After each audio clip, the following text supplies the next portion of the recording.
Hello and welcome to a brand new series. I don't know what it's going to be called yet while recording this. I was just going to talk about it in part of my Football Manager videos, but it's separate from that. So I wanted just to make a little random video. I might make this a sort of semi-regular thing when I've got things to talk about. Today, on the agenda, we have point one, which is a funny comment or discussion I had with somebody on one of my videos. And the second point is England so far in the Euros. So stay tuned, because that's an exciting schedule, that. First off, so if you've been following my channel for a while, you'll know that I bought a new PC from PC Specialist. It's the second PC I bought from PC Specialist. Years ago, I have made a couple of computers of my own, but I'm getting older now. I just can't be arsed, really. And I thought, you get the nice warranty with these things and everything. So I thought, I'm just going to choose my selection of PCs. Basically, with PC Specialist, you choose what parts you want, and then you tell them, and then they build it and send it to you. Brilliant. So I had issues with my PC Specialist build. When it came, it was broken. I had to send it back. All sorts of stuff. So I thought, I'll make a video about it because it's good for other people if they're thinking of using PC Specialist to know what they're getting themselves into, what sort of problems I had. I kept the video updated by leaving notes just saying latest update, this is what's happened since, blah de blah. We got it all sorted out amicably with PC Specialist. They sent me replacement parts. We all got it fixed. It runs beautifully now. Very happy, right? So I got this random, and this was a few months ago, I got a random comment yesterday saying, I got my PC off them, not one problem. Sounds like a very fake video. So there we go. So that person has decided because their one is working, I must be fake, or this video must be fake, even though in the video I show photos of the damage on my computer and also emails back and forth to PC Specialist. So, okay. So I replied in my normal friendly manner, lol, you're an idiot. So because you had no problems, mean no one can ever have a problem. Genius. I also showed photos of the issues, emails from PC Specialists themselves. Bizarre. That's exactly how I felt. So then they replied again, straight away. Sounds like you got it trashed because you could no afford it and was trying to get your money back. So often the case. Okay, there we go. So there's the next step. So it's not just fake now. I did it on purpose. Damaged my own PC to get my money back. At no point did I get my money back or want my money back. I just wanted a working PC, so that makes no sense. So I said, and there's also the second PC I've bought off them. This is the second PC I've bought from them, and I didn't get a refund. They fixed it, you pleb. Lol. Right? Then this is my favourite one. This is my favourite reply.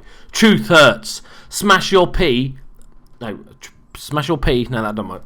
Truth hurts. Smash your PC. Expect the company to replace all the parts you smashed. Dear God, I hope you're fixed so you never breed. The whole I can build my own PCs yet ordered a ready-made one. Brilliant. So let's break this down. Okay. So I smashed parts of my PC, and this is what this person's saying, so they would replace the parts. What the fucking point is that? Why would I do that? There's no benefit to that. I smashed the parts so they replace the parts. I've gained nothing apart from one, having to smash my own PC, and two, having to put all the parts in, and three, having a delayed new PC. It makes no sense whatsoever. But they, that wasn't enough. Now they want me fixed so I can never breed. I love the internet. I love it. I love it so much for these sort of reasons. On my channel so far, I have had like 99.9% wonderful people being friendly and positive and just really nice to me, and it's warmed my heart, and I was actually taken a bit aback. I expected to get some quite random hate by now, but because it's the internet, right? Keyboard warriors and all that sort of stuff. So I replied to that person at the end there. I was going to delete you and these posts, but I thought I would leave it here so others can have a chuckle reading your stupidity. Have a nice day, smiley face. So that was my interaction with Yar Puppy. You can go and check it out for yourself. It's still there on the PC Specialist video review. Just bizarre people that chat on the internet. It's amazing. It's amazing what people say on the internet. I love it. And if you're thinking of getting your own channel or starting your own channel, or you have a channel, what you need to be able to cope with idiots on the internet, right? If you go to any, even like, the big famous positive ones like PewDiePie and stuff like that, some of the comments are horrible. You need to let it wash over you. That's why at the end I'm just like, have a nice day, smiley face. It's comedy. See it as comedy. That's how you do it. Right. So there is the end of part 1. Part 2, I just wanted to have a quick talk about England. So England played last night against Slovakia. We drew 0-0 and we qualified for the next round. So I quite enjoyed the match. It was a little bit frustrating. There was 2 schools of thought with the England match. It was, like Bilic said it before the game, you either A, just play your strongest team because you're trying to work out your best team, your best formation. So every game that you can, you play basically your best team, and that gives you the best chance of getting to the final, etc, etc. The other school of thought is kind of what Roy's thinking, is that you rotate some players, maybe one or two need resting, or a couple are on yellow cards, so you don't want them banned for the first knockout game, etc, etc, or you just want to give someone else a try. Now there are benefits to both, but there are also some negatives. One of the negatives, obviously, with playing just your best team is that, let's say you get all the way to the semi-final. I'm not going to say final, we're England.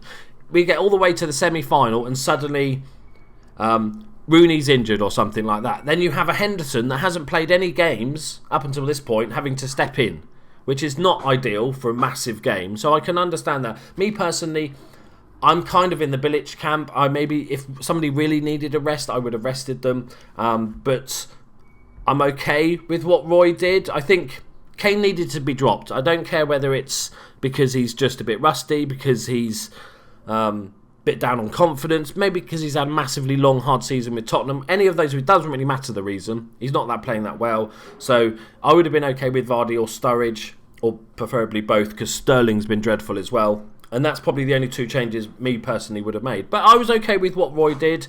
Live by the sword, die by the sword. If we'd lost, then he would have got slaughtered. And we qualified. And I was on Twitter at the time tweeting out stuff, and people are so fucking negative. It's sad how negative people are about England. Oh, fucking hell, this is bullshit, blah, right? Firstly, England are always shit. Why is this a surprise to anyone? Like, why is anyone surprised that England aren't very good at competitions? Right? I'm almost 40 years old, and we've been shit all of those years. Right? No, it makes no sense that people are sort of so angry and sad and negative about it. It's like, but I left Twitter last night and said, okay, I'm getting off Twitter because people are just idiots. But I also said, does everybody forget the World Cup? Remember the World Cup? It was only 2 years ago. We were shit. We didn't get out the group stage. This is quite an achievement considering how bad we were last time. We've qualified. It doesn't matter a great deal of who finished first and second, because the other group, the Portugal-Albania group, is all up in the air anyway. So it could be anyone of anyone. And I'm just really chuffed that both England qualified and Wales qualified. It's brilliant. I'm this year I'm cheering on the home nations, all of them.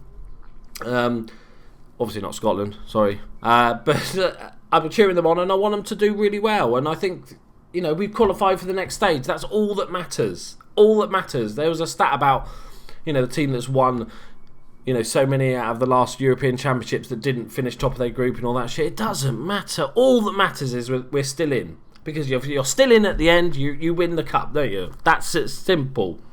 And for us as an England fans who have had absolute shite for years, it's pretty positive to me. We haven't lost a game.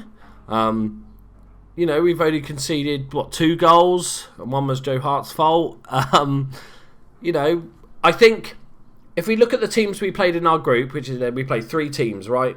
We played a pretty shit Russia team, whose only really good player is out. We played a pretty... I didn't say... They're not a bad team at all, Wales, but they played way too negatively in that game. And we played a Slovakian team that were pretty shit, had, one decent player. And all 3 of those teams, for whatever reason, decided to play really defensively. Ridiculously. So... even if you're the best, even if you're a Germany or a Spain, those teams are very hard to break down. You can see it in some of the the games that Germany and Spain have played over the last few years is that those teams that defend, regardless of how bad they are, you struggle against. And I actually think we'll do better against teams that, attack us a bit more, that go for us a bit more. So the better teams, I'm hoping that that's what will happen. And also, the fact... I like the fact that the Euros has got bigger and there's more smaller teams in the Euros. I think it's great for these small nations that they can go to the Euros. Fantastic, right? But it needs to be sorted out that not so many third-place teams go through, because Slovakia, who are pretty much sitting there for the last half an hour, and I'm thinking, why are they defending? They're third in the group, and they're thinking, well, we'll get 4 points from this if we draw. So they were literally defending for their lives because they wanted third place in a group of 4, which is just ridiculous. It should be just top 2, right? Top 2, maybe one team or maybe 2 teams or whatever, best third places. Because there's so many, it makes people play so defensively, because you just scrape enough points to get a third place and you've got a good chance is ridiculous. There you go, guys. My little rant for the day is done. I just wanted to do a separate little video. Let me know if you enjoyed this or not. I just wanted to talk about it, and I didn't want to interrupt one of my Football Manager videos or something like that. Hope you enjoyed it. Let me know what you thought about England in there, and and the PC Specialist review comments. That's always good. Thank you very much for watching, guys. Bye bye.